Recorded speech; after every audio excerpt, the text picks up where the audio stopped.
ይህ ሀሌታ ዩቲዩብ ነው። የሰዓቱን ዓለም አቀፍ ጉዳይ ይዘን ቀርበናል። አበይት የሆኑትን እናስቀድማለን። የሩሲያ ጦርነቱን መቀላቀል ጡዘቱን የበለጠ አናረው። ሩሲያ ኢራንን በተለያየ መንገድ እየደገፈች ነው ተብሏል። አረብ ሀገራት ከአሜሪካ ለመፋታት እየመከሩ ነው። በአሜሪካ ያላቸውን ኢንቨስትመንት ለማቋረጥ ነው እየሞከሩ ያሉት። ሌሎች ወቅታዊ ጉዳዮችም አሉ። አብራችሁን ቆዩ።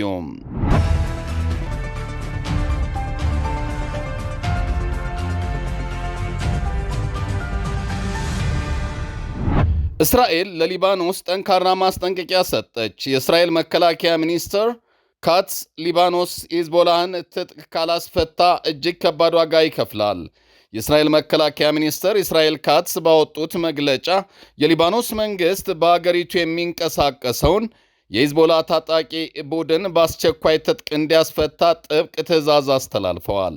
ሚኒስትሩ አክለውም እስራኤል በሲቪል ዜጎችና ወታደሮች ላይ የሚሰነዘር ማንኛውንም ጥቃት በፍጹም እንደማትታገስ አስታውቀዋል። ሊባኖስ ሂዝቦላህን ትጥቅ የማስፈታት ግዴታዋን ካልተወጣች እስራኤል ከፍተኛ ወታደራዊ እርምጃ እንደምትወስድ ተነግሯል።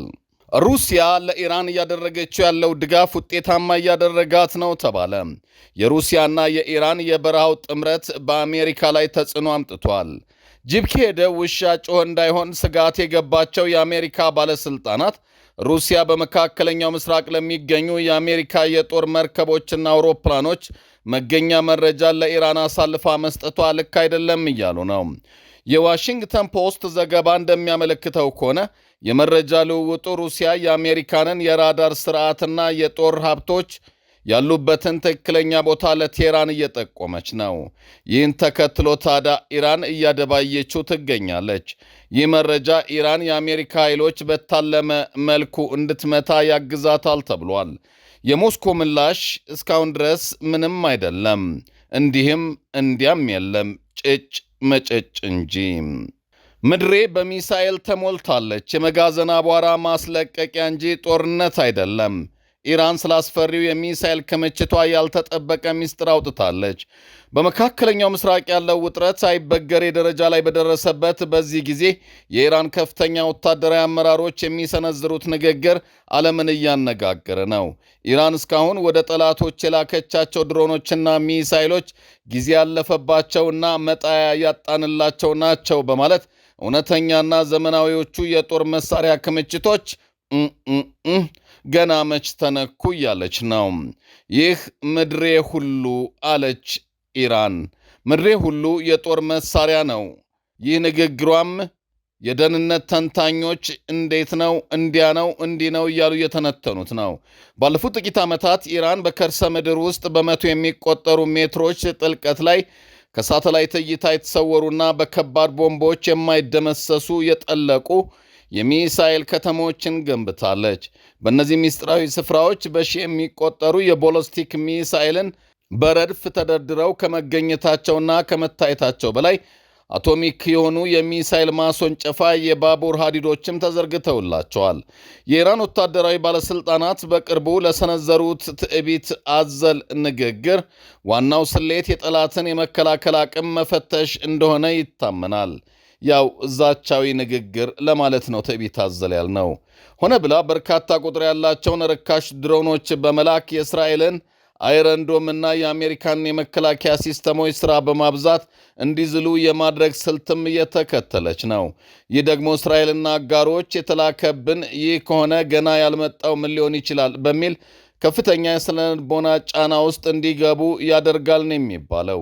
በተጨማሪም አሮጌ ሞዴል ያላቸውን ድሮኖች በጦርነት ላይ በመጠቀም መጋዘኖቿን በማጽዳት አዳዲስና የላቁ የጀት ድሮኖች ቴክኖሎጂዎችን ለመተካት እንደ አጋጣሚም ትጠቀምበታለች ተብሏል። ኢራን ምንም እንኳን ኢራን የምታደርገው ንግግር ለፕሮፓጋንዳ የታለመ ቢሆንም የምዕራባውያን ደህንነት ተቋማት ግን ነገሩን በቀላል አይመለከቱትም።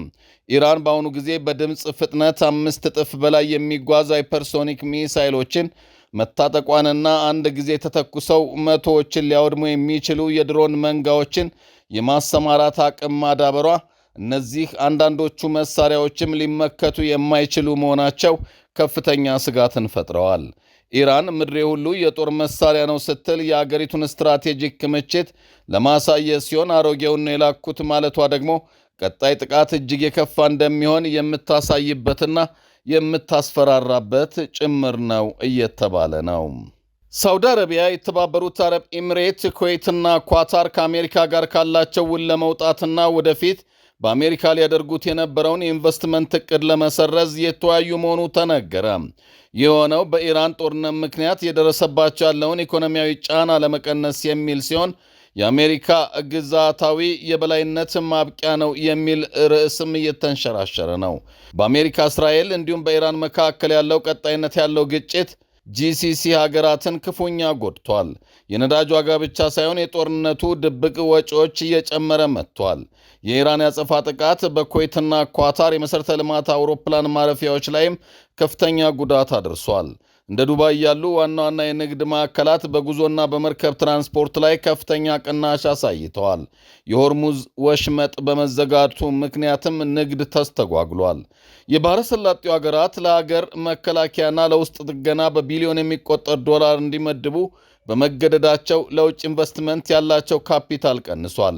እነዚህ ሀገራት የኢንቨስትመንት ስትራቴጂ ለውጥ ለማድረግ በአሜሪካ ያላቸውን ይዞታ እየገመገሙ መሆኑን ሪፖርቶች ያመለክታሉ። በጦርነት ምክንያት በተፈጠሩ ያልታሰቡ ሁኔታዎች የተነሳ ውሎች በሕጋዊ መንገድ ማቋረጥ ስለሚችሉበት ሁኔታ እያጤኑ ሲሆን በአሜሪካ የቴክኖሎጂ፣ የሪል ስቴትና የስፖርት ዘርፎች ላይ ሊፈስ የታቀደው $2 ትሪሊዮን ገደማ ኢንቨስትመንት ለራሳቸው ሀገራዊ ጥቅምና ካሽ ፍሎው ቅድሚያ ለመስጠት በድጋሜ እያጤኑትና አሜሪካም ከጥበቃ ይልቅ ስጋት እያመጣችብን ነው በሚል ትኩረታቸውን ወደ ቀጠናዊ መረጋጋት አማራጭ መፈለግ ራስን ወደ መቻል እያዞሩት ነው ተብሏል። የአሜሪካ ግዛታዊ የበላይነት ማብቂያ የሚለው አገላለጽ የተጋነነ ቢመስልም እነዚህ እርምጃዎች ግን ላለፉት 80 ዓመታት በአሜሪካና በባሕረ ሰላጤው ሀገራት መካከል የነበረውን ነዳጅ ለደህንነት ኦል ፎር ሴኩሪቲ ስምምነት መሠረታዊ መናጋት ያሳያል። የአሁኑ የአሜሪካ ፖሊሲ በፕሬዝደንት ዶናልድ ትራምፕ የሚመራ ለጦርነት ቅድሚያ የሚሰጥ ተብሎ ሲገለጽ፣ ይህም ዋሽንግተን ለምትወስነው ውሳኔ ዋጋ እየከፈልን ነው ብለው በሚሰማቸው አገሮች መካከል ግጭትን ይፈጥራል። የባሕረ ሰላጤው ሀገራት ከእንግዲህ ዝምተኛ አጋር መሆናቸውን አቁመው ግዙፍ ሀብታቸውን ተጠቅመው አሜሪካ የተኩስ አቁም ስምምነት እንድታደርግ ዲፕሎማሲያዊ ጫና እያደረጉ ነው። የሳውዲው ፒአይኤፍ እና እንዲሁም የኤሚሬትሱ ሙብዳላ በአሜሪካ የቴክኖሎጂ ኩባንያ ውስጥ ትልቅ ድርሻ ያላቸው እንደ ዩበር፣ ሎክሂድ ሞተርስ እና ሜታ ያሉ ኩባንያዎች እነዚህን ሀገራት በሚመጣ ቢሊዮን ዶላሮች ላይ ጥገኛ የሆኑ ሲሆን ኢንቨስትመንቱ ቢቆም እነዚህ ኩባንያዎች አዳዲስ ፕሮጀክቶችን ለማስፋፋት የሚያስፈልጋቸውን ሊያጡ ይችላሉ። ሳውዲ ወይም ኳታር በአሜሪካ የቴክኖሎጂ ኩባንያዎች ውስጥ ያላቸውን አክሲዮን በብዛት መሸጥ ቢጀምሩ የገበያ አክሲዮን ዋጋው በከፍተኛ ሁኔታ ሊወርድ ይችላል። አሜሪካ በኤአይ ዘርፍ የምታደርገው ምርምርን በገንዘብ ከሚደግፉት ግንባር ቀደም ሀገራት እነዚህ አገራት ይደመራሉ። የባሕረ ሰላጤው ሀገራት በተለይ በትልልቅ የአሜሪካ ከተሞች ኒውዮርክ፣ ሚያሚና ሎስ አንጀለስ ባሉ የንግድ ሕንፃዎችና ሆቴሎች ላይ ከፍተኛ ኢንቨስትመንት አላቸው። በአሁኑ ጊዜ በአሜሪካ ያለው የቢሮ ሕንፃ ገበያ ከፍተኛ ወለድ ምክንያት ተዳክሟል። በዚህ ላይ የባሕረ ሰላጤው ሀገራት ይዞታቸውን መሸጥ ከጀመሩ የንግድ ሕንፃዎች ዋጋ ክፉኛ ሊወድቅና በኳታርና በኤሚሬትስ ባለሀብቶች የሚገዙ የቅንጡ መኖሪያ ቤት ሽያጭም ሊቀንስ ይችላል። ይህም በከተሞች የኢኮኖሚ እንቅስቃሴ ላይ በአሜሪካ ማለት ነው አሉታዊ ተጽዕኖ ያሳድራል። የባሕረ ሰላጤው ሀገራት ዶላርን መሸጥና በሌላ ገንዘብ በዩዋን ወይም በዩሮ መገበያየት ከጀመሩ የዶላር ዓለም አቀፍ ተቀባይነትና ጥንካሬው ሊዳከም፣ አሜሪካም የውጭ ሀገር ባለሀብቶችን ለመሳብ ስትል የወለድ መጠንን ከፍ ለማድረግ ልትገደድ ትችላለች። ይህም ለአሜሪካውያን የቤት ወይም የመኪና ብድር ውድ ስለሚያደርገው አሜሪካ ወደ ጥልቅ የኢኮኖሚ ውድቀት ሊከታት ይችላል ተብሏል። ይህ ከፋይናንሻል ታይምስ ከፒን ጂሲአይ ያገኘነው መረጃ ነው።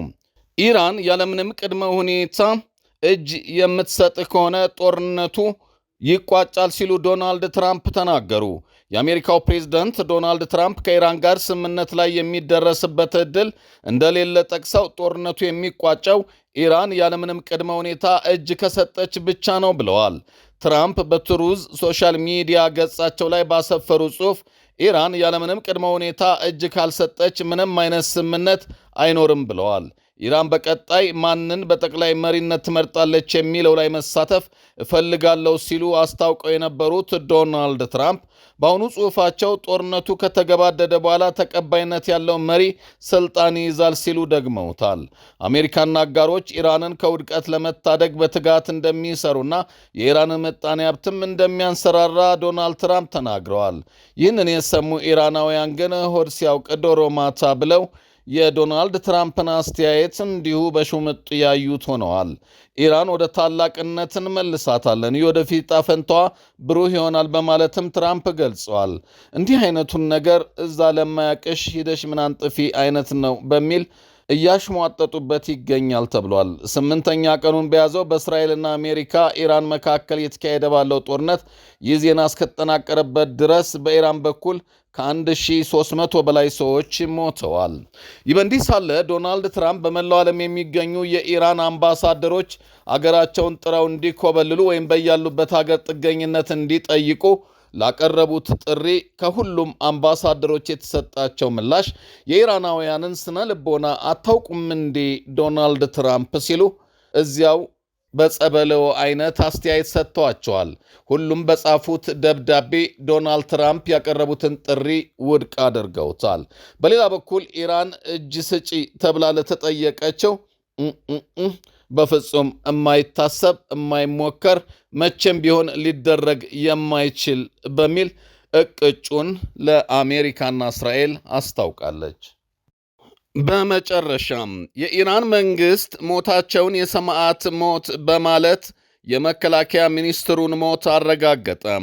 የኢራን መከላከያ ሚኒስትር ተገድለዋል። የኢራን መከላከያ ሚኒስትር ብርጋዴር ጄኔራል አዚዝ ናስር ዛዴህ በቴህራን በተሰነዘረ የአሜሪካና የእስራኤል ጥምር የአየር ድብደባ መገደላቸውን ኢራን አረጋግጣለች። በቴህራን የከፍተኛ ወታደራዊ አመራሮች ስብሰባ ላይ ያሉ የተፈጸመ የደቂቃ ጥቃት ነው ይህን ጉዳት ያደረሰው። የጦር ኃይሎች ጠቅላይ ኤታማዦር ሹም አብዱል ራሂም ሙሳቪ እንዲሁም የአይአርጂሲ የምድር ጦር አዛዥ መሐመድ ፓክቡር አብረው መገደላቸው ተዘግቧል። የኢራን መንግሥት ሞታቸውን የሰማዕትነት ሞት በማለት ያረጋገጠ ሲሆን ጥቃቱ የሀገሪቱ ወታደራዊ የአመራር ሰንሰለትን ክፉኛ መትቶታል። ናስሪ ዛዴህ የኢራን አየር ኃይልን የመሩ በሀገር ውስጥም ተቃውሞዎችን በማፈን የሚታወቁ ቁልፍ የኢራን ባለሥልጣን ነበሩ።